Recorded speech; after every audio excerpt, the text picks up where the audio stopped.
All right, hello and welcome to the newest edition of Classics Cut. To celebrate the joys of summer, we've decided to take a step into the darker and sadder realm of Arthur Miller's Death of a Salesman. So this one's going to be pretty heavy. Be ready for this. We're only going in for the first act. So make sure you check out the book and read it the rest of it throughout the summer. Introducing a new member of our group here, Miss Deja Ellis will be playing the woman and Miss Linda. Robert Tobias will be playing Happy as well as various other voices. I am Mike Breen and I will be playing Willie. And then this is Mr. William Byrne playing Biff as well as other various voices. So, we hope you enjoy the show. Act 1. A melody is heard, played upon a flute. It is small and fine, telling of grass and trees and the horizon. The curtain rises. Before us is the salesman's house. We are aware of towering, angular shapes behind it, surrounding it on all sides. Only the blue light of the sky falls upon the house and the forestage. The surrounding area shows an angry glow of orange. As more light appears, we see a solid vault of apartment houses around the small, fragile-seeming home. An air of the dreams clings to the place, a dream rising out of reality. The kitchen at center seems actual enough, for there is a kitchen table with 3 chairs and a refrigerator, but no other fixtures are seen. At the back of the kitchen, there is a draped entrance which leads to the living room. On the right of the kitchen, on a level raised 2 feet, is a bedroom furnished only with a brass bedstead and straight chair. On a shelf over the bed, a silver athletic trophy stands. A window opens onto the apartment house at the side. Behind the kitchen, on a level raised 6.5 feet, is the boys' room, at present barely visible. 2 beds are dimly seen, and at the back of the room, a dormer window. This bedroom is above the unseen living room. At the left, a stairway curves up and into the kitchen. The entire setting is wholly, or in some places partially transparent. The roofline of the house is one-dimensional. Under and over it we see the apartment buildings. Before the house lies an apron, curving beyond the forestage into the orchestra.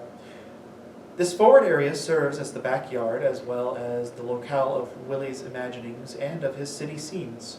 Whenever the action is in the present, the actors observe the imagery, the imaginary wall lines, entering the house only through its door at the left, but in the scenes of the past these boundaries are broken and the characters enter and leave a room by stepping through a wall and onto the forestage. From the right, Willie Loman, the salesman, enters, carrying 2 large sample cases. The flute plays on. He hears, but is not aware of it. He is past 60 years of age, dressed quietly. Even as he crosses the stage to the doorway of the house, his exhaustion is apparent. He unlocks the door, comes into the kitchen, and thankfully lets his burden down, feeling the soreness of his palms. A word sigh escapes his lips. It might be an "oh boy," or even a "oh man." He closes the door, then carries his cases out into the living room through the draped kitchen doorway. Linda, his wife, has stirred in her bed at the right. She gets out and puts on a robe, listening. Most often jovial, she has developed an iron repression of her exceptions to Willie's behavior. She more than loves him, she admires him as though his mercurial nature, his temper, his massive dreams and little cruelties served her only as sharp reminders of the turbulent longings within him, longings which she shares but lacks the temperament to utter and follow to their end. Willie. It's all right. I came back. Why? What happened? Did something happen, Willie? No, nothing happened. You didn't smash the car, did you? I said nothing happened. Didn't you hear me? Don't you feel well? I'm tired to death. I couldn't make it. I couldn't make it, Linda. Where were you all day? You look terrible. I got as far as a little above Yonkers. I stopped for a cup of coffee. Maybe it was the coffee. What? I suddenly just couldn't drive anymore. The car kept going off onto the shoulder, you know? Oh, well, maybe it was the steering again. I don't think Angelo knows the Studebaker. No, it's me, it's me. Suddenly I realize I'm going 60 miles an hour and I don't remember the last 5 minutes. I can't keep my mind on it. Well, maybe it's your glasses. You never went for your new glasses. No, I see everything.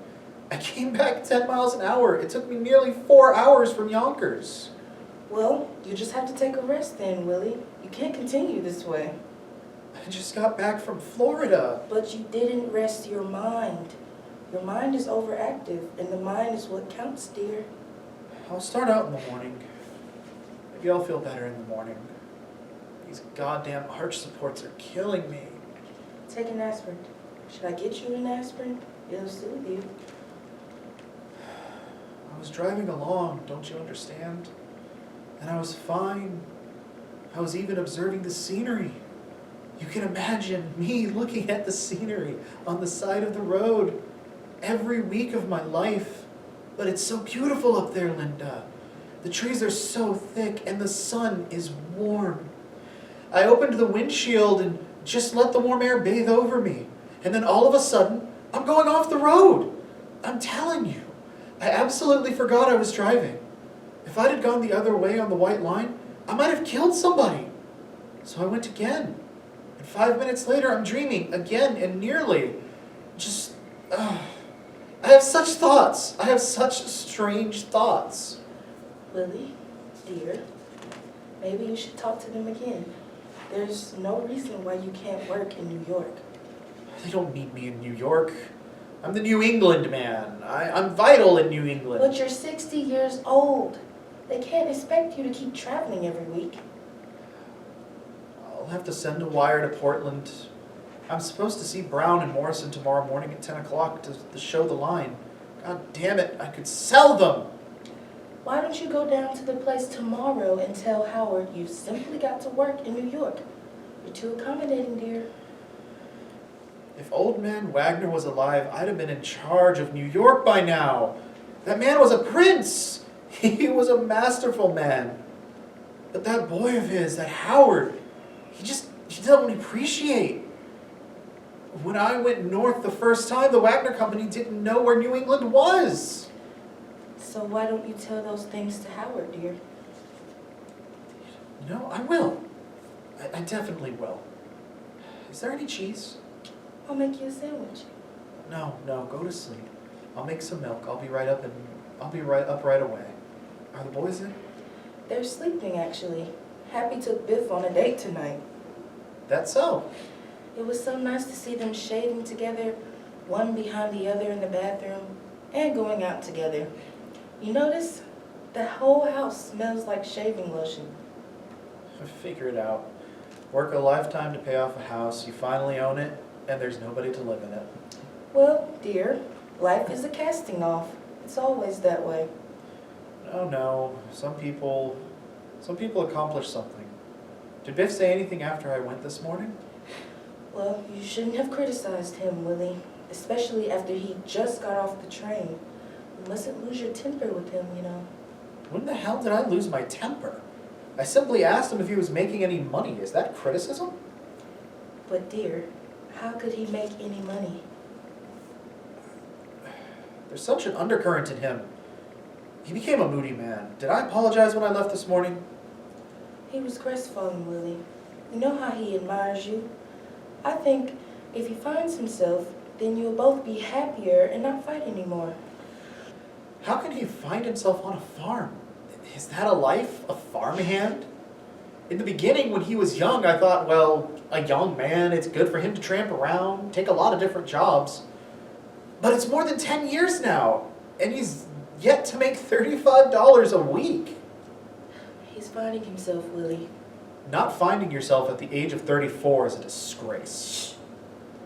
The trouble is he's lazy, goddammit! Willie, please. Biff is a lazy bum! They're sleeping. Get something to eat. Go on down. Why did he come home? I'd like to know what brought him home. I don't I don't know. I think he's still lost, Willie. I think he's very lost. Biff Loman is lost. In the greatest country in the world, a young man with such personal attractiveness gets lost. And such a hard worker. There's one thing about Biff. He's not lazy. Never that. I'll see him in the morning. I'll have a nice talk with him. I'll get him a job selling. He could be big in no time. My God, remember how they used to follow him around in high school? When he smiled at one of them, their faces lit up. When he walked down the street. Willie, dear, well, I got a new kind of American type cheese today. It's whipped. Why do you get American when I like Swiss? I just thought you'd like a change. I don't want change. I want Swiss. Why am I always being contradicted? I thought it would be a surprise. Why don't you open a window in here for God's sake? They're all open, dear. The way they boxed us in here, bricks and windows and bricks. Well, we should have bought them land next door. The street is lined with cars. There's not a breath of fresh air in the neighborhood. The grass don't grow anywhere anymore. You can't raise a carrot in the backyard. They should have had a law against apartment houses. Remember those two beautiful elm trees out there? When I and Biff hung and swung by them, between them? Yeah, like being a million miles from the city. They should have arrested the builder for cutting those down. They massacred the neighborhood. More and more, I think of those days, Linda. This time of year, it was a lilac and a wisteria, and then the peonies came out and the daffodils. Oh, what beautiful fragrance in this room. Well, after all, people had to move somewhere. No, there's more people now. I don't think there's more people. I think... There's more people! That's what's ruining this country. Population is getting out of control. The competition is maddening. Smell and stink from the apartment house, and another one on the other side. Just, how can they whip cheese? Go down and just try it and be quiet. You're not worried about me, are you, sweetheart? Hey, what's the matter? Listen. You got too much on the ball to worry about. You're my foundation and my support, Linda. Yeah, just try to relax, dear. Make mountains out of molehills. I won't fight with him anymore. If he wants to go back to Texas, let him go. He'll find his way. Sure. Certain men just don't get started till later in life. Like Thomas Edison, I think, or B.F. Goodrich. One of them was deaf. I'll put my money on Biff. And Willie, if it's warm Sunday, we'll drive in the country. And we'll open the windshield and we'll take a lunch. No, the windshields don't open on new cars. But you opened it today. Me? I didn't. Now isn't that peculiar? Isn't that remarkable? What, dear? That is the most remarkable thing. What is? I was thinking of the Chevy, 1928. When I had that red Chevy, that funny. I could have sworn I was driving that Chevy today. Well, that's nothing. Something must have reminded you. Remarkable. Tease. Remember those days? The way Biff used to simonize that car? The dealer refused to believe there was 80,000 miles on it. Close your eyes, I'll be right up. Jesus, made me smash the car again. Be careful on the stairs, dear. The cheese is on the middle shelf. Light has risen on the boy's room. Unseen, Willie is heard talking to himself. 80,000 miles, and a little laugh. Biff gets out of bed, comes downstage a bit, and stands attentively. Biff is 2 years older than his brother Happy. Well built, but in these days bears a worn air and seems less self-assured. He has succeeded less, and his dreams are stronger and less acceptable than Happy's. Happy is tall, powerfully built. Sexuality is like a visible color on him, or a scent that many women have discovered. He, like his brother, is lost, but in a different way, for he has never allowed himself to turn his face toward defeat, and thus is more confused and hard-skinned, although seemingly more content. He's going to get his license taken away if he keeps this up. I'm getting nervous about him, you know, Biff? Well, his eyes have gone. No, I've driven with him. He sees all right, he just doesn't keep his mind on it.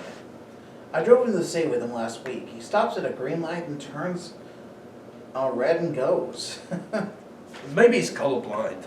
Pop? Why, he has the finest eye for color in the business, you know that. I'm going to sleep. You're not still sour on Dad, are you, Biff? He's all right, I guess. Yes, sir. 80,000 miles. 82,000. Are you smoking? Want one? I can never sleep when I smell it. What a Simonizing job. Funny, Biff, you know? Us sleeping here again, the old beds, all the talk that went across those two beds, huh? Our whole lives. Yeah, a lot of dreams and plans. About 500 women would like to know what was said in this room. You remember that big Betsy something? What the hell was her name? Over on Bushwick Avenue. With the collie dog. Yeah, that's the one. I got you in there, remember? Yeah, that was my first time, I think. Boy, there was a pig. You taught me everything I know about women, don't forget that. I bet you forgot how bashful you used to be, especially with girls. Oh, I still am. Oh, go on. I just control it, that's all. I think I got less bashful, and you got more so. What happened, Biff? Where's the old humor, the old confidence? What's the matter? Why does Dad mock me all the time? He's not mocking you, he's just... Everything I say, there's a twist of mockery in his face. I can't get near him. He just wants you to make good, that's all. I want to talk to you about Dad for a long time, Biff. Something's happened to him. He talks to himself, I noticed that this morning, but he always mumbled. but not so noticeably. It got so embarrassing, I sent him to Florida. And you know something? Most of the time he's talking to you. What's he say about me? I can't make it out. What's he say about me? I think the fact that you're not settled, that you're still kind of up in the air. Well, there's one or two other things depressing him, Happy. What do you mean? Oh, never mind. Just don't lay it all to me. But I think if you got started, I mean, if there's a future for you out there... I tell you, Hap, I don't know what the future is. I don't know what I'm supposed to want. What do you mean? Well, I spent 6 or 7 years after high school trying to work myself up. Shipping clerk, salesman, business of one kind or another. And it's a measly manner of existence. To get on that subway in the hot mornings in summer, to devote your whole life to keeping stock, making phone calls, or buying and selling. To suffer 50 weeks of the year for the sake of a 2-week vacation when all you really desire is to be outdoors with your shirt off. And always to have to get ahead of the next fella. And still, that's how you build a future.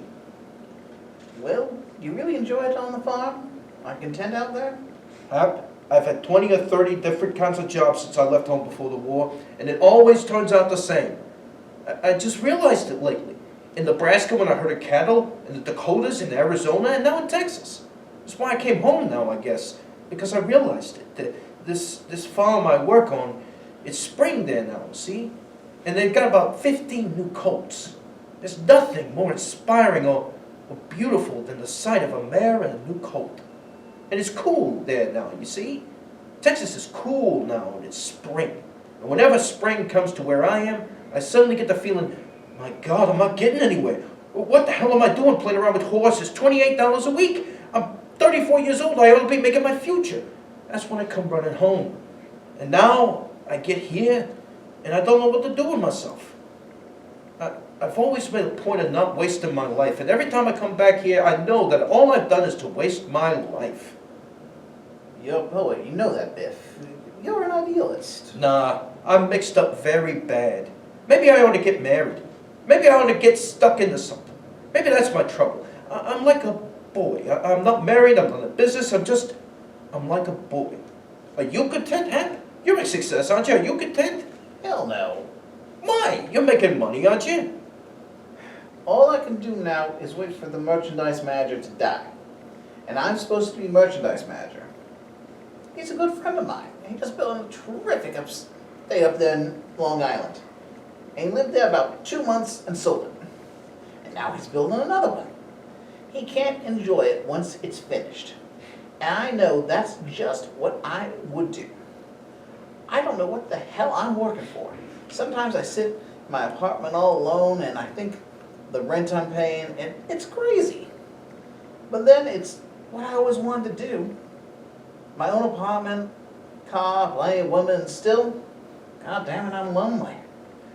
Listen, why don't you come out west with me? You and I, eh? Sure, maybe we could build a ranch, raise cattle, use our muscles.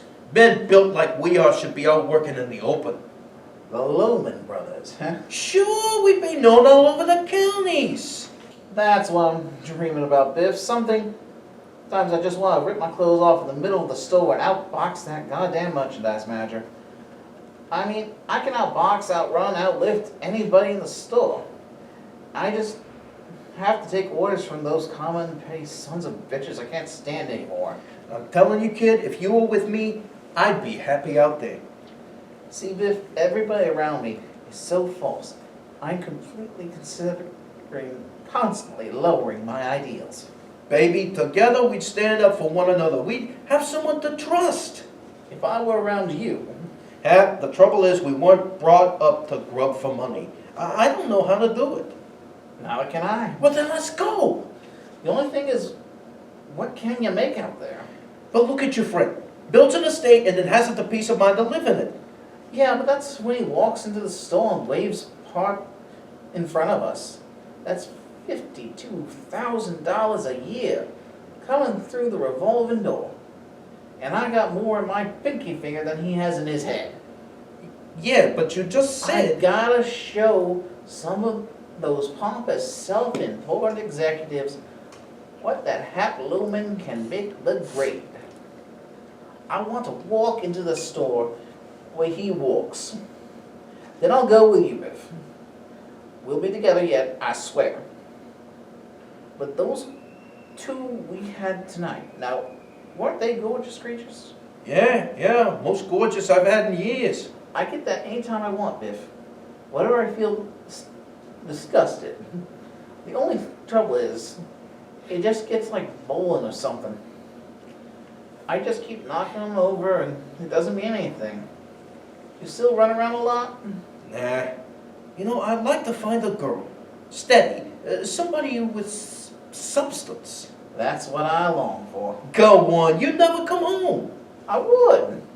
Somebody with character, with resistance, like Ma, you know? You're gonna call me a bastard when I tell you this. That girl Charlotte I was with tonight is engaged to be married in 5 weeks. No, kid.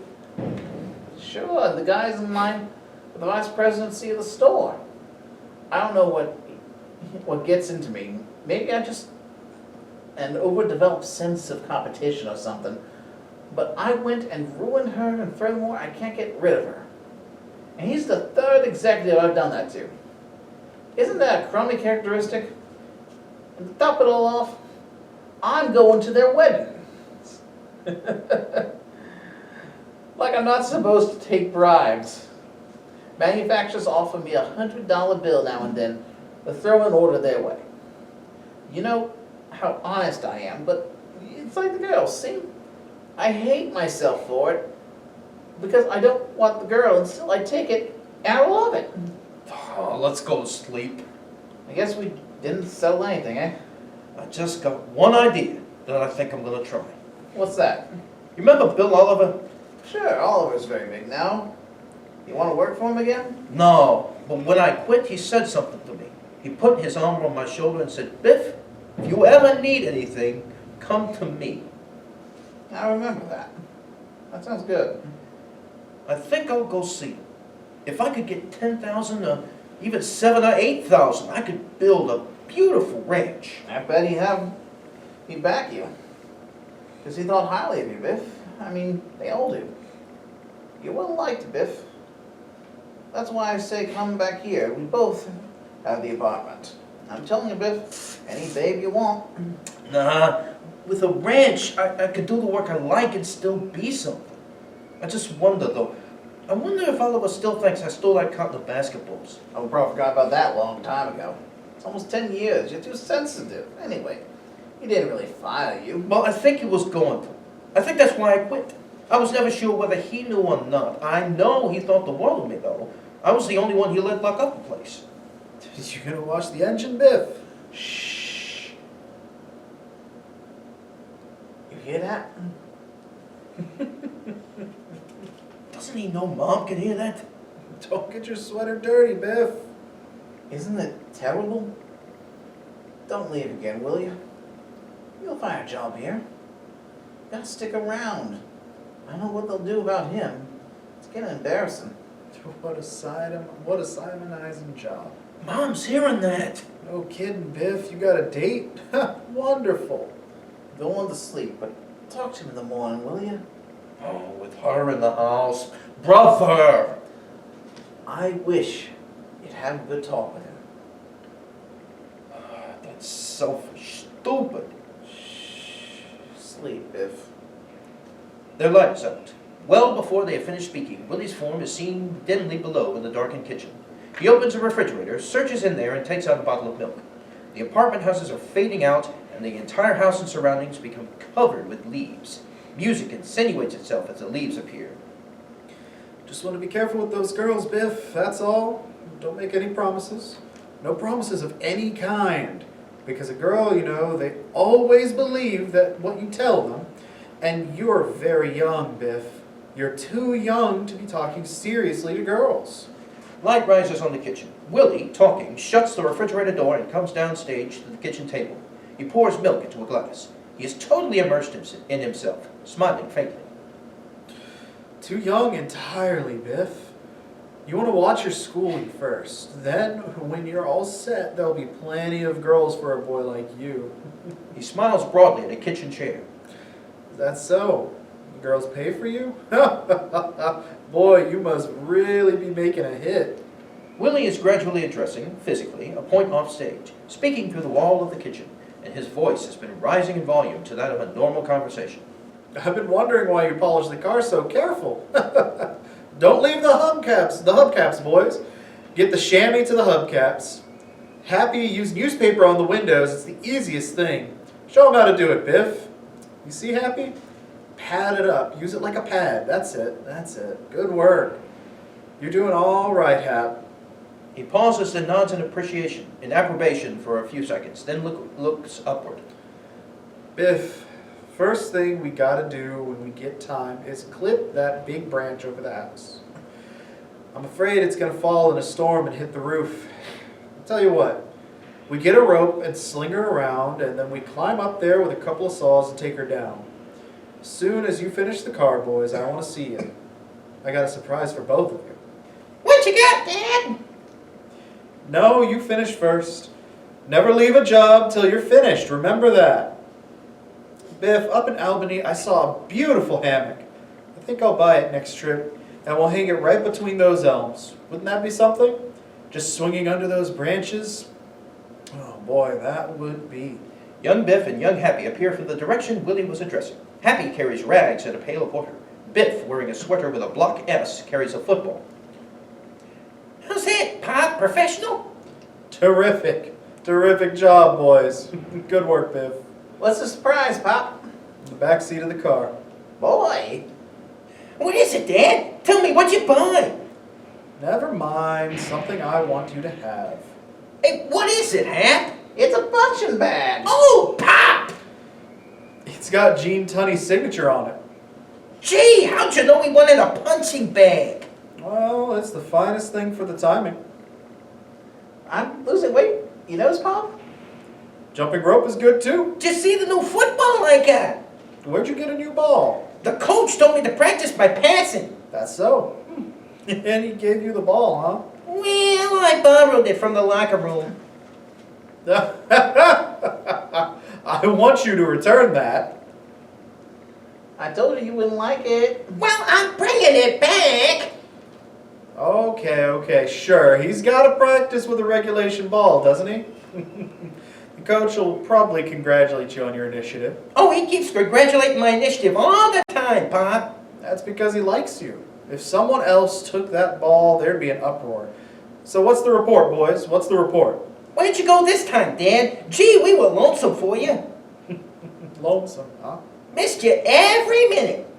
Don't say. Tell you a secret, boys. Don't breathe it to a soul. Someday I'll have my own business, and I'll never have to leave home again. Like Uncle Charlie, eh? Bigger than Uncle Charlie, because Charlie is not liked. He's liked, but he's not well liked. Oh, where'd you go this time, Dad? Well, I got on the road, and I went north to Providence. I met the mayor. The mayor of Providence? He was sitting in the hotel lobby. What'd he say? He said, "Morning!" And I said, "You got a fine city here, Mayor." And then he had coffee with me. And then I went to Waterbury. Waterbury is a fine city, big clock city, the famous Waterbury clock. Sold a nice bill there, and then Boston. Boston is the cradle of the Revolution. A fine city, and a couple other towns in Massachusetts, and on to Portland, and Bangor, and straight home. Gee, I'd love to go with you sometime, Dad. As soon as summer comes. Promise? You and Hap and I'll show you all the towns. America is full of beautiful towns and fine, upstanding people. And they know me, boys. They know me all up and down New England. The finest people. And when I bring you fellas up there, there'll be open sesame for all of us. Because one thing, boys, I have friends. I can park my car in any street in New England and the cops protect it like their own. Now this summer, huh? Yeah, you bet. We'll take our bathing suits. We'll carry your bags, Pop. Oh, won't that be something? Me coming into the Boston stores with you boys carrying my bags. What a sensation. Biff is prancing around, practicing passing the ball. You nervous, Biff, about the game? Not if you're gonna be there. What do they say about you in school now that they made you captain? There's a crowd of girls behind every time he changes class. This Saturday, Pop, this Saturday, just for you, I'm gonna break through for a touchdown. You're supposed to pass. I'm taking one play for Pop. You watch me, Papa. When I take off my helmet, that means I'm breaking out. Then you can watch me crash through that line. Oh, wait till I tell this in Boston. Bernard enters in knickers. He is younger than Biff, earnest and loyal, a worried boy. Biff, where are you? You're supposed to study with me today. Hey, look at Bernard. What are you looking so anemic about, Bernard? He's got to study, Uncle Willie. He's got a regents next week. Let's box, Bernard. Hey, Biff, listen. I heard Mr. Birnbaum say if you don't start studying math, he's going to flunk you, and then you won't graduate. I heard him. You better study with him, Biff. Go ahead now. I heard him. Oh, Pop, you didn't see my new sneakers. Hey, what a beautiful job of printing. Just because he printed University of Virginia on his sneakers doesn't mean that he gets to graduate, Uncle Willie. What are you talking about? With scholarships to 3 universities, they're going to flunk him? But I heard Mr. Birnbaum say... Don't be a pest, Bernard. What an anemic. Okay, I'm waiting for you in the house, Biff. Bernard goes off. The Lomans laugh. Bernard is not well liked, is he? No, he's liked. He's not well liked. That's right, Pop. That's just what I mean. Bernard can get the best marks in school, you understand? But when he gets out in the business world, you understand, you're going to be 5 times ahead of him. That's why I thank the Almighty God that you're both built like Adonises. Because the man who makes an appearance in the business world, the man who creates personal interest, is the man who gets ahead. Be liked and you will never want. You take me, for instance. I never have to wait in line to see a buyer. Willie Loman is here, that's all they have to know. And I go right on through. Did you knock him dead, Pop? Knocked him dead in Providence, slaughtered him in Boston. I'm losing weight, you notice, Pop? Linda enters, as of old, a ribbon in her hair, carrying a basket of washing. Hello, my dear. Sweetheart, How'd the Chevy run? Chevrolet, Linda, is the greatest car ever built. Since when do you let your mother carry all the wash upstairs? Grab hold there, boy. Where to, Mom? Hang them up on the line. And you better go down to your friends, Biff. The cellar is full of boys. They don't know what to do with themselves. When Pop comes home, they can wait. You better go down and tell them what to do, Biff. I think I'll have him sweep out the furnace room. Good work, Biff. Hey, fellas, everybody sweep out the furnace room. I'll be right down. All right, okay, Biff. George and Sam and Frank, come on back. We're hanging up the wash. Come on, Hap, on the double. Ah, the way they obey him. Well, that's training. The training, I'm telling you. I was selling thousands and thousands, but I had to come home. Oh, the whole block will be at the game. Did you sell anything? I did 500 gross in Providence and 700 gross in Boston. No. Wait a minute. I've got a pencil. That makes your commission 200. Oh my God, $212. Well, I didn't figure it yet, but How much did you do? I did about 180 gross in Providence. Well, no, it came out to roughly 200 gross on the whole trip. 200 gross? That's The trouble was that 3 of the stores were half closed for inventory in Boston. Otherwise, I would have broke records. well, it makes $70 and some pennies. That's very good. What do we owe? Well, on the first, there's $16 on the refrigerator. Why 16? Well, the fan belt broke, so it was $1.80. But it's brand new. Well, the man said that's the way it is, till they work themselves in, you know. I hope we didn't get stuck on that machine. They got the biggest ads of any of them. I know, it's a fine machine. What else? Well, there's $9.60 for the washing machine, and for the vacuum cleaner, there's $3.50 due on the 15th. Then the roof, you got $21 remaining. It don't leak, does it? No, it did a wonderful job. Then you owe Frank for the carburetor. I'm not going to pay that man, that goddamn Chevrolet. They ought to prohibit manufacture of that car.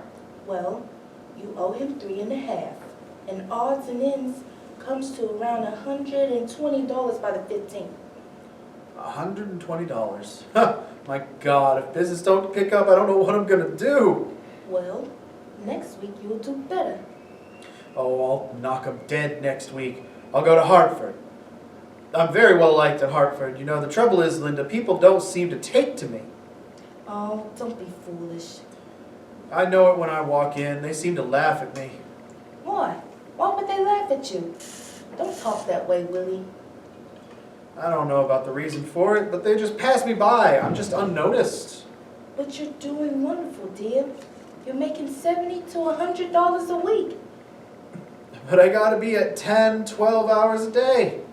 Other men, I don't know, they do it easier. I don't know why. I can't stop myself. I talk too much. A man ought to come in with a few words. One thing about Charlie. He's a man of few words and they respect him. Oh, you don't talk too much. You're just lively. Well, I figure what the hell, life is short. A couple jokes. I like to joke too much. Why? You're... I'm fat. I'm very foolish to look at, Linda. I didn't tell you, but Christmas I happened to be calling on F.H. Stewart's in a Salesman. I know, and as I was going to see the buyer, I heard him say something about walrus. And I cracked him right across the face. I won't take that. I simply will not take that. But they do laugh at me, and I know that. Darling. I gotta overcome it. I know I gotta overcome it. I'm not dressing to advantage, maybe.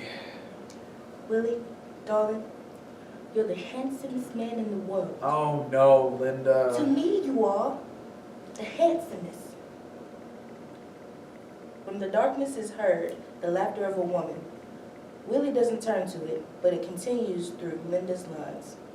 And the boys, Willie, few men are idolized by their children the way you are. Music is heard as behind the scrim to the left of the house, the woman, dimly seen, is dressing.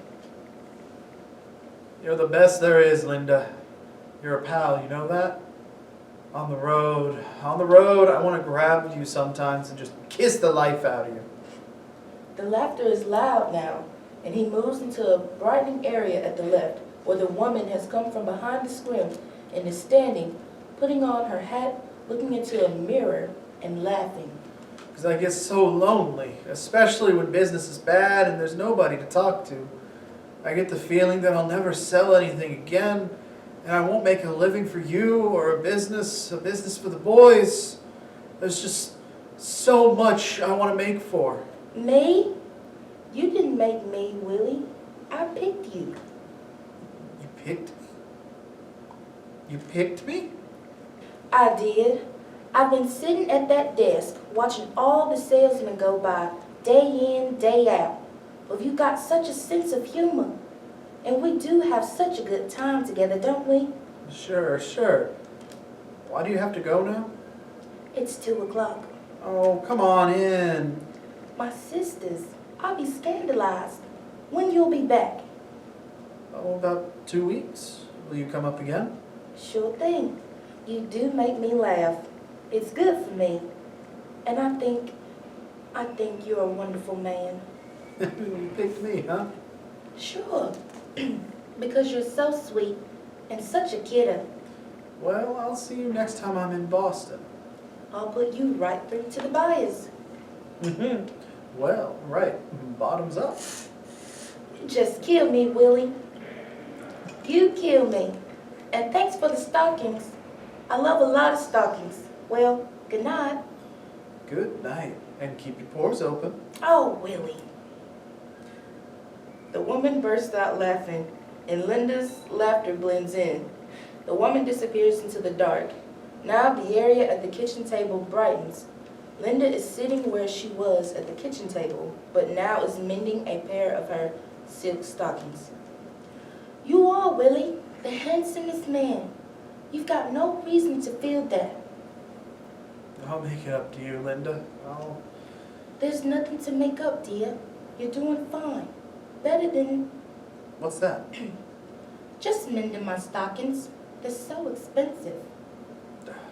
I won't have you mending your stockings in this house. Now throw them out! Linda puts the stockings in her pocket. Where is he? If he doesn't study, you'll give him the answers. I do, but I can't on a Regents. It's a state exam. They're liable to arrest me.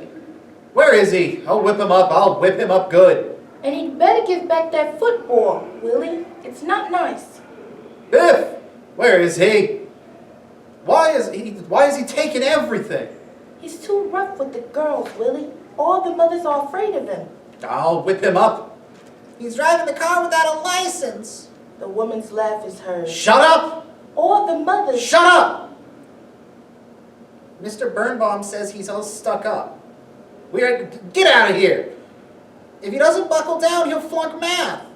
He's right, Willie. You've got to... There's nothing the matter with him! You want him to be a worm like Bernard? He's got spirit, personality. As he speaks, Linda, almost in tears, exits into the living room. Willie is alone in the kitchen, wilting and staring. The leaves are gone. It is night again, and the apartment houses look down from behind. Loaded with it. Loaded. What is he stealing? He's giving it back, isn't he? Why is he stealing? What did I tell him? I never in my life told him anything but decent things. Happy in pajamas has come down the stairs. Willie suddenly becomes aware of Happy's presence. Let's go now, come on. Why did she have to wax the floors herself? Every time she waxes the floor, she keels over. She knows that. Shh. Take it easy. What brought you back tonight? I got an awful scare. I nearly hit a kid in Yonkers. God, why didn't I go to Alaska with my brother Ben that time? Ben! That man was a genius. He was success incarnate. Oh, what a mistake. He begged me to go. Well, there's no use in... You guys... There was a man started with the clothes on his back and ended up with diamond mines. Boy, someday I'd like to know how he did it. What's the mystery? The man knew what he wanted and he went out and he got it. Walked into a jungle and comes out at the age of 21 and he's rich. The world is an oyster, but you don't crack it open on a mattress. Pop, I told you, I'm going to retire you for life. You'll retire me for life on $70 goddamn a week? And your women and your car and your apartment, and you'll retire me for life? Christ's sake! I couldn't get past Yonkers today! Where are you guys? Where are you? The woods are burning! I can't drive a car! Charlie has appeared in the doorway. He is a large man, slow of speech, laconic, immovable. In all he says, despite what he says, there is pity and now trepidation. He has a robe over pajamas, slippers on his feet. He enters the kitchen. Everything all right? Yeah, Charlie, everything's fine. What's the matter? I heard some noise. I thought something happened. Can't we do something about the walls? You sneeze in here and in my house, that's blow off. Well, let's go to bed, Dad. Come on. Charlie signals to Happy to go. You go ahead. I'm not tired at the moment. Take it easy, huh? What are you doing up? Couldn't sleep good. I had a heartburn. Oh, you don't know how to eat. I eat with my mouth. No, you're ignorant. You gotta know about vitamins and things like that. Come on, let's shoot. Tie on a little. Alright, you got cards? Yeah, I got 'em someplace. What is it with those vitamins? They build up your bones. Chemistry. Yeah, but there's no burns in a heartburn. What are you talking about? Do you know the first thing about it? Don't get insulted. Don't talk about something you don't know anything about. They are playing. Pause. What are you doing home? A little trouble with the car. Oh, I'd like to take a trip to California. Don't say. You want a job? I got a job, I told you that. What the hell are you offering me a job for? Don't get insulted. Don't insult me. I don't see no sense in it. You don't have to go on this way. I got a good job. What do you keep coming here for? You want me to go? I can't understand it. He's going back to Texas again. What the hell is that? Let him go. I got nothing to give him, Charlie. I'm clean. I'm clean. He won't starve. None of them starve. Forget about him. What have I got to remember? You take it to hard. To hell with it. When a deposit bottle is broken, you don't get your nickel back. That's easy enough for you to say. That ain't easy for me to say. Did you see the ceiling that I put up in the living room? Yeah, that's a piece of work. To put up a ceiling is a mystery to me. How you do it? What's the difference? We'll talk about it. You gonna put up a ceiling? How could I put up a ceiling? Then what the hell are you bothering me for? You're insulted again. A man who can't handle tools is not a man. You're disgusting. Don't call me disgusted, Willie. Uncle Ben, carrying a valise and an umbrella, enters the forestage from around the right corner of the house. He is a stolid man in his 60s, with a mustache and an authoritative air. He is utterly certain of his destiny, and there is an aura of far places about him. He enters exactly as Willie speaks.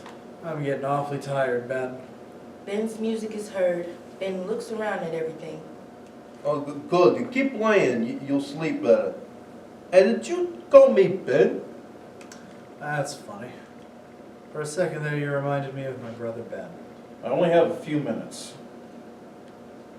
You never heard from him again, eh? Since that time. Didn't Linda tell you? A couple of weeks we got a letter from his wife in Africa. He died. Oh, that's so. So this is Brooklyn, eh? Hey, maybe you're in for some of his money. Nah, he had 7 sons. There's just one opportunity I had with that man. I must make a train, William. There are several properties I'm looking at in Alaska. Sure. If I'd gone with him to Alaska that time, everything would have been totally different. Oh, go on. You froze to death up there. What are you talking about? Opportunity's tremendous in Alaska, William. Surprised you're not up there. Sure, tremendous. Eh? There was the only man I ever met who knew the answers. Oh, How are you all? Fine. pretty sharp tonight. Is mother living with you? No, she died a long time ago. Ooh, Oh, that's too bad. Fine specimen of the lady, mother. I'd hoped to see the old girl again. Who died? Heard anything from father, have you? What do you mean, who died? What are you talking about? William, it's 8:30. That's my build. I put the ace.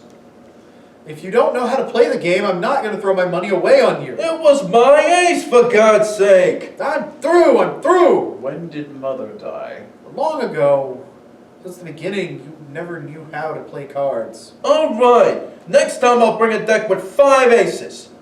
I don't play that kind of game. You ought to be ashamed of yourself. Yeah? Yeah! Ignoramus. So you're William. Ben, I've been waiting for you for so long. What's the answer? How did you do it? Oh, there's a story in that. Linda enters the forestage, as of old, carrying the wash basket. Is this Ben? How do you do, my dear? Where have you been all these years? Willie's always wondered why you... Where's Dad? Didn't you follow him? How did you get started? Well, I don't know how much you remember. Well, I was just a baby, of course, only 3 or 4 years old. 3 years and 11 months. What a memory, Ben. I have many enterprises, William. I have never kept books. I remember I was sitting under the wagon in, was it Nebraska? It was South Dakota. I gave you a bunch of wildflowers. I remember you walking down some open road. I was going to find father in Alaska. Where is he? At that age, I had a very faulty view of geography, William. I discovered after a few days I was heading due south instead of Alaska. I ended up in Africa. Africa? The Golden Coast. Principally diamond mines. Diamond mines? Yes, my dear, if only a few minutes. No, boys! Listen to this. This is your Uncle Ben, a great man. Tell him, my boys. Why, boys, when I was 17, I walked into the jungle, and when I was 21, I walked out, and by God was I rich. You see what I've been talking about? The greatest things could happen. I have an appointment in Ketchikan Tuesday week. No, Ben, please, tell about Dad. I want the boys to hear. I want them to know the kind of stock they spring from. All I remember is a man with a big beard, and I was in Mama's lap sitting around a fire, and some kind of high music. His flute. He played the flute. Sure, the flute, that's right. New music is heard, a high, rollicking tune. Father was a very great and very wild-hearted man. We would start in Boston. He'd toss the whole family into the wagon, and he'd drive a team right across the country through Ohio, Indiana, Michigan, Illinois, and all the western states. And we stopped in the towns and set the flutes that he made out on the way. Great inventor, Father. With one gadget, he made more in a week than a man like you could make in a lifetime. That's just the way I'm bringing them up, Ben. Rugged, well-liked, and all around. Yeah? Hit that boy. As hard as you can. Oh, no, sir! Come on, get to me. Go at it, Beth. Go ahead, show them. Okay! Why must he fight, dear? Good boy, good. How's that, Ben? Huh? Give him the left, Biff. Why are you fighting? Good boy. Oh, look out, Biff! Gee! Never fight fair with a stranger, boy. You'll never get out of the jungle that way. It was an honor and a pleasure to meet you, Linda. Have a nice trip. And good luck with your... What do you do? Selling. Yes, well, No, Ben. I don't want you to think... It's Brooklyn. I know, but we hunt too. really now. Oh, sure, there's snakes and rabbits, and that's why I moved here. Why, Biff can fell any one of those trees in no time. Boys, go right over to where that building, right over to where that building, that apartment house, and get some sand. We're gonna rebuild the entire front stoop right now. Watch this, Ben. Yes, sir. On the double hit. I lost weight, Bob, you notice? Charlie enters in knickers even before the boys are gone. Listen, if they steal any more from that building, the watchman will put the cops on them. Don't let Biff. You should have seen the lumber they brought home last week. At least a dozen 6x10s worth all kinds of money. Listen, if that watchman... I gave 'em hell, understand? But I got a couple of fearless characters there. Willie, the jails are full of fearless characters. And the stock exchange friend. Where are the rest of your pants? My wife bought 'em. Now all you need is a golf club and you can go upstairs and go to sleep. Great athlete. Between him and his son Bernard, they can't hammer a nail. The watchman's chasing Biff. Shut up! He's not stealing anything. Where is he? Biff, dear! There's nothing wrong. What's the matter with you? Never boy, good. Nerves of iron, that Biff. Don't know what it is. My New England man comes back and he's bleeding. They murdered him up there. It's contacts, Charlie. I got important contacts. Glad to hear it, Willie. Come in a little later, we'll shoot a little casino. I'll take some of your Portland money. Business is bad, it's murders. But not for me, of course. I'll stop by on my way back to Africa. Can't you just stay a few days? You're just what I need, Ben, because I have a fine position here, but well, Dad left when I was such a baby. I never had a chance to talk to him, and I still feel kind of temporary about myself. I'll be late for my train. They are at opposite ends of the stage. Ben, my boys, can't we talk? They go to the jaws of hell for me, you see, but I... William, you're being first rate with your boys. Outstandingly manly chaps. Oh, Ben, that's so good to hear. Sometimes I'm afraid that I'm not teaching them that right kind of... Ben, how should I teach them? William, when I walked into the jungle, I was 17. When I walked out, I was 21. And by God, was I rich. Who was rich? That's just the spirit I want to imbue them with. To walk into a jungle. I was right. I was right. I was right.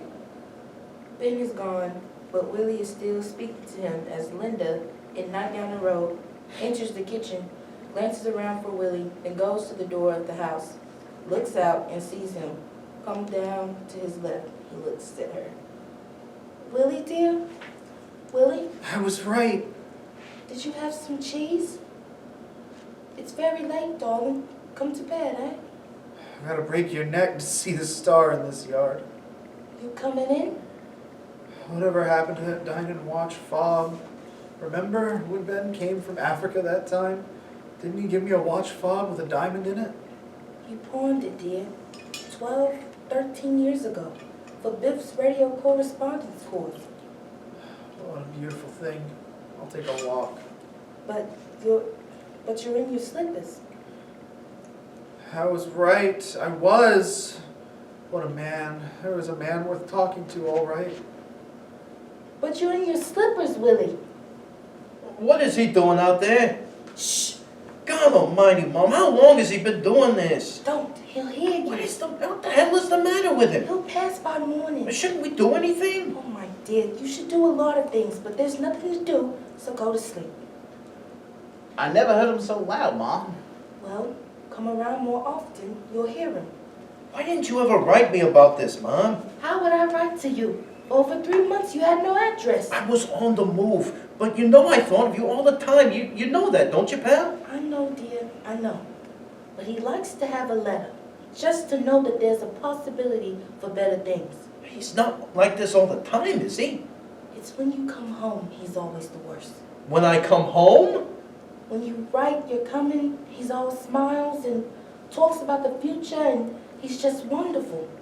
And then the closer you seem to come, the more shaky he gets. And then by the time you get here, he's arguing and he seems angry at you. I think it's just that maybe he can't bring himself to open up to you.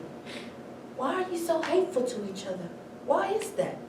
I'm not hateful, Mom. But you know, sooner come in the door than you're fighting. I don't know why. I mean to change. I'm trying, Mom. You understand? Are you home to stay now? I don't know. I want to look around, see what's doing. Biff, You can't look around all your life, can you? I just can't take hold, Mom. I can't take hold of some kind of life. Biff, a man is not a bird to come and go with the springtime. Your hair got so gray. Oh, it's been gray since you were in high school. I just stopped dyeing it, that's all. Dye it again, will you? I don't want my pal looking old. You're such a boy. You think you can go away for a year and you got to get it in your head now that one day you'll knock on this door and there'll be strange people here. What are you talking about? You're not even 60, Mom. But what about your father? Well, I met him too. He admires Pa. Biff, dear, if you don't have any feeling for him, then you can't have any feeling for me. Sure I can, Mom. No, you can't just come to see me, because I love him. He's the dearest man in the world to me, and I won't have anyone making him feel unwanted and low and blue. You've got to make up your mind now. Darling, there's no leeway anymore. Either he's your father, and you pay him that respect, or else you're not to come here. I know he's not easy to get along with, but nobody knows that better than me. But Hey, Biffo! What the hell is the matter with him? don't go near him. Stop making excuses for him. He always wiped the floor with you. Never had an ounce of respect for you. He's always had respect What for... the hell do you know about it? Just don't call him crazy. He's got no character. Charlie wouldn't do this. Not in his own house, spewing out that vomit from his mind. Charlie would never have to cope with what he's got too. People are worse off than Willie Loman. Believe me, I've seen them. Then make Charlie your father, Biff. You can't do that, can you? I don't say he's a great man. Willie Loman never made a lot of money. His name was never in the paper. He's not the finest character that ever lived, but he's a human being, and a terrible thing is happening to him. So attention must be paid. He's not to be allowed to fall into his grave like an old dog. Attention must be finally paid to such a person. You called him crazy. I didn't mean... No, a lot of people think he's lost his balance. But you don't have to be very smart to know what his trouble is. The man is exhausted. Sure. A small man can be just as exhausted as a great man. He works for a company 36 years this March, opens up unheard of territories to their trademark, and now in his old age, they take his salary away. I didn't know that, Mom. And you never asked, my dear. Now that you get your spending money someplace else, you don't trouble your mind with him. But I gave you money last... Christmas time, $50, so what? To fix the hot water, it costs $97.50. For 5 weeks, he's been on a straight commission, like a beginner in the unknown. Those ungrateful bastards. Are they any worse than his sons? When he brought them business when he was young, they were glad to see him. But now, his old friends, the old buyers that loved him so, and always found some order to hand him in a pinch, they're all dead, retired. He used to be able to make 6-7 calls a day in Boston.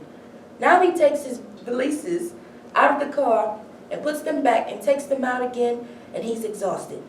Instead of walking, he talks now.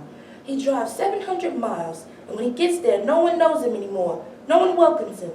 And what goes through a man's mind, driving 700 miles home without having earned a cent? Why shouldn't he talk to himself? Why?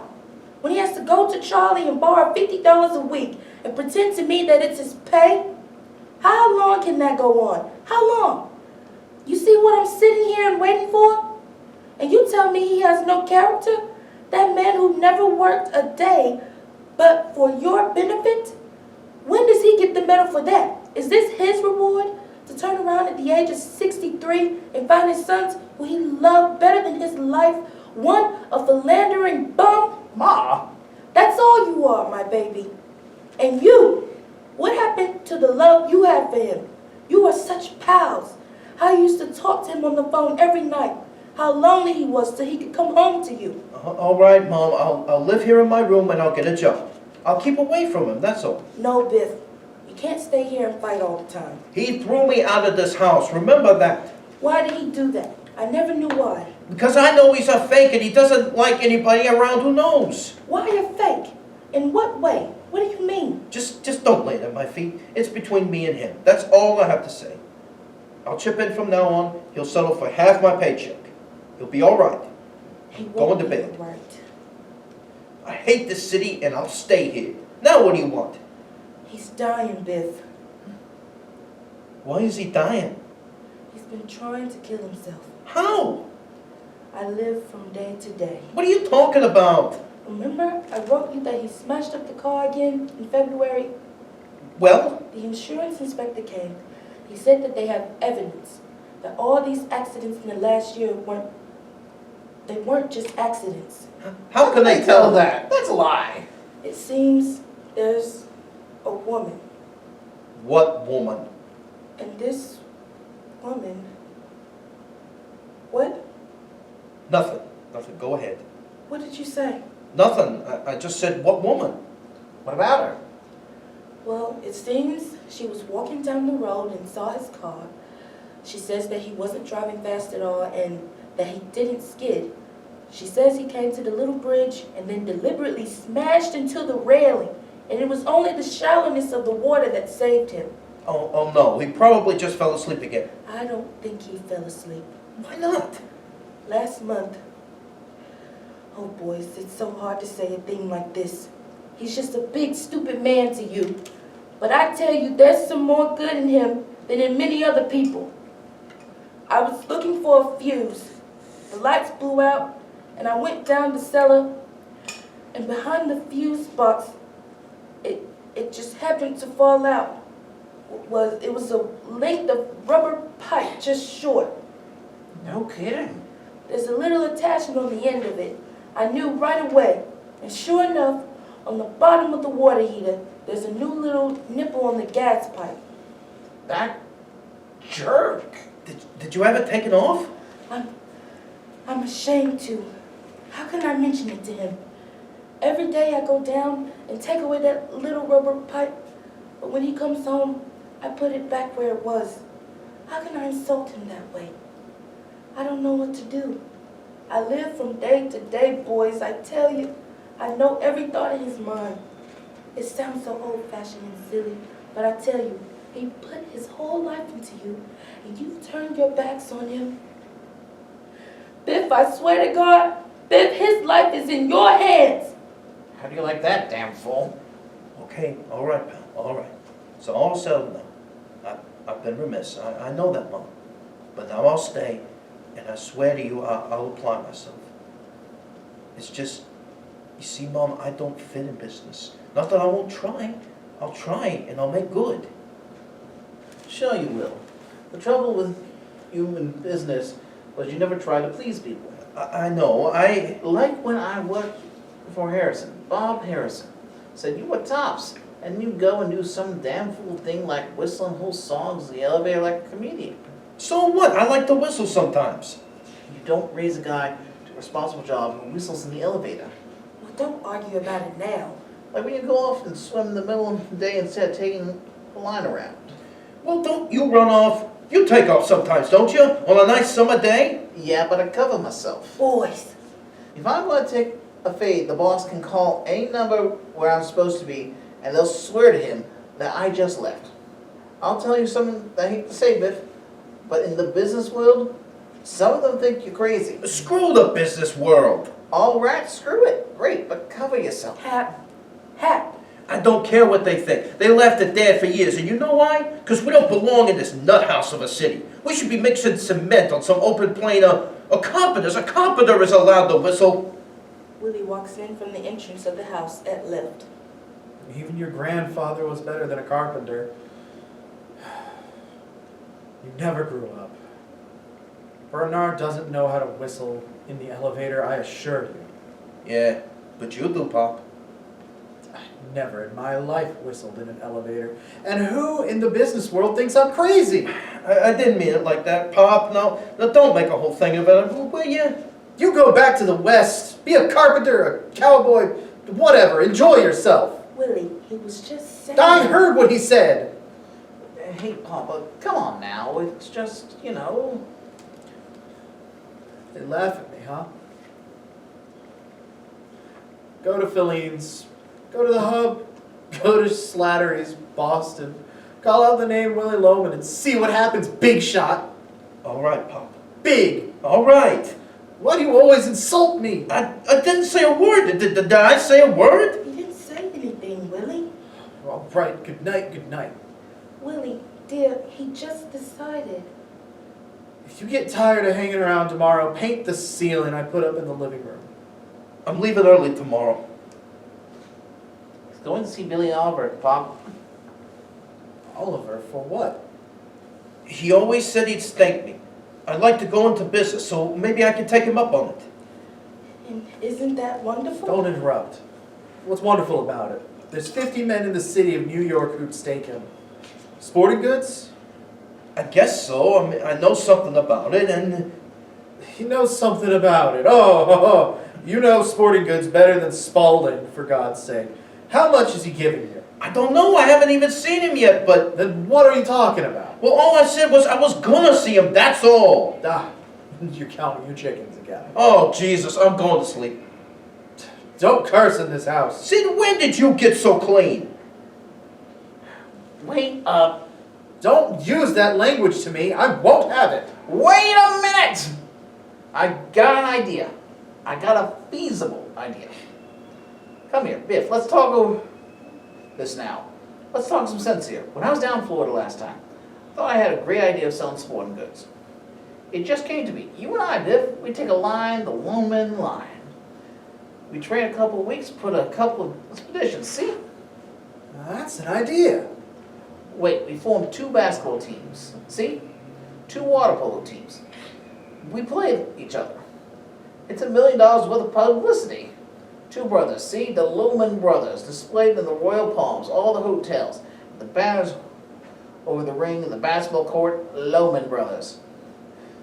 Maybe we could sell sporting goods. Now that is a $1 million idea. Just marvelous. I'm in great shape as far as that's concerned. And the beauty of this, Biff, it wouldn't be like a business. We'd be like playing ball again. Yeah, that's... $1 million. And you wouldn't get fed up with it, Biff. It'd be a family again. There'd be old honor and camaraderie. And if you wanted to go off for a swim or something, well, you do it. Not some smart, cocky guy getting up and all over you. Look at the world. You guys together could absolutely lick the civilized world. I'll see Oliver tomorrow. Heck, if we could work that out. Maybe things are beginning to... Stop interrupting. But don't wear a sports jacket and slacks when you see Oliver. No, I'll, A business suit. And talk as little as possible and don't crack any jokes. He did like me. He always liked me. He loved you. Will you stop? Walk in very serious. You are not applying for a boy's job. Money is to pass. Be quiet, fine, and serious. Everybody likes a kidder. Nobody lends him money. I'll try to get some myself, Biff. I'm sure I can. I see great things in you kids. I think your troubles are over, but remember, start big and you end big. Ask for 15. How much are you going to ask for? Gee, I don't know. And don't say gee. Gee is a boy's word. A man walking in for $15,000 did not say gee. 10, I think, would be top, though. Don't be so modest. You always started too low. Walk in with a big laugh. Don't look worried. Start off with a couple of your good stories to lighten things up. It's not like it's not what you say. It's how you say it. Because personality always wins the day.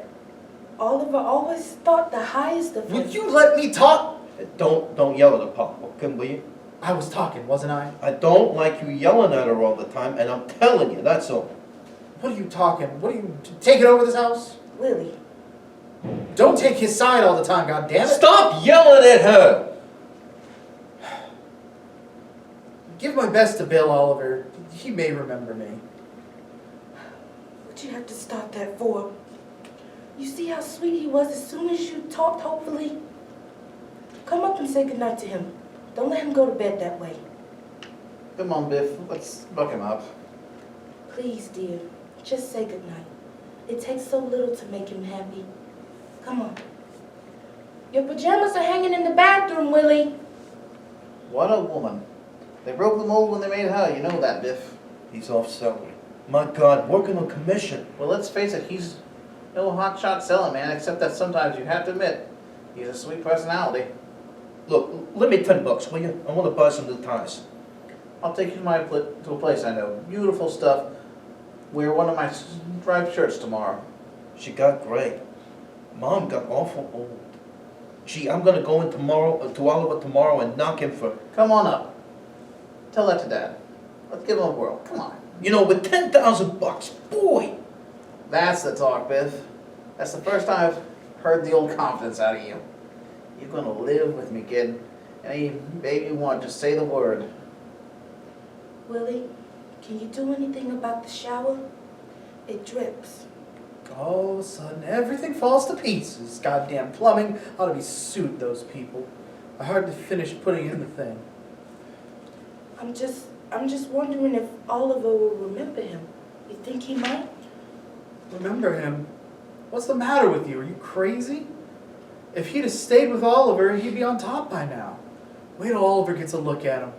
You don't know the average caliber anymore. The average young man today, he's got a caliber of 0. The greatest thing in the world for him was to bum around. Biff ran into the bedroom. Glad to hear it, boy. We wanted to say goodnight to you, Mr. Barton. Yeah. Knock him dead, boy. What did you want to tell me? Just take it easy, Pop. Good night. And if anything falls off the desk while you're talking to him, like a package or something, don't pick it up. They have office boys for that. I'll make a big breakfast. Will you let me finish? Tell him you were in the business in the West, not farm work. All right, Dad. I think everything will be, And don't undersell yourself. No less than $15,000. Okay. Good night, Mom. Because you know you've got greatness in you, Biff. Remember that. You got all kind of greatness. Sleep well, darling. I'm gonna get married, Mom. I wanted to tell you. Go to sleep, dear. Just wanted to tell you. Keep up the good work. God, remember that Ebbetsfield game, the championship of the city? Just rest. Should I sing to you? Yeah, sing to me. When that team came out, he was the tallest, remember? Oh, yes. And in gold. Biff enters the darkened kitchen, takes a cigarette, and leaves the house. He comes downstage into a golden pool of light. He smokes, staring at the night. Like a young god, Hercules, something like that. And the sun all around him. Remember how he waved at me? Right up from the field with the representatives of 3 colleges standing by. And the buyers I bought and the cheers when he came out. Loman, Loman, Loman. Oh, God almighty. He'll be great yet. A star that magnificent can never actually fade away. The light on Willie is fading. The gas heater begins to glow through the kitchen wall near the stairs, a blue flame beneath red coils. Willie, dear, what has he got against you? I'm so tired. Don't talk to me anymore. Biff slowly returns to the kitchen. He stops, stares toward the heater. Will you ask Howard to let you work in New York? First thing in the morning. Everything will be all right. Biff reaches behind the heater and draws out a length of rubber tubing. He is horrified and turns his head towards Willie's room, still dimly lit, from which the strains of Linda's desperate but monotonous humming rise. Oh, gee. Look at the moon moving between the buildings. Biff wraps the tubing around his hand and quickly goes up the stairs. And that is the end of Act 1 of Death of a Salesman. We warned you at the beginning, this is a pretty heavy read, but it's also one of Arthur Miller's finest. So, this was Classics Cut. Miss Deja as our special guest. This is Robert Tobias. Mike Breen, and I'm Will Byrne, and we are cutting out. thank you and have a good day.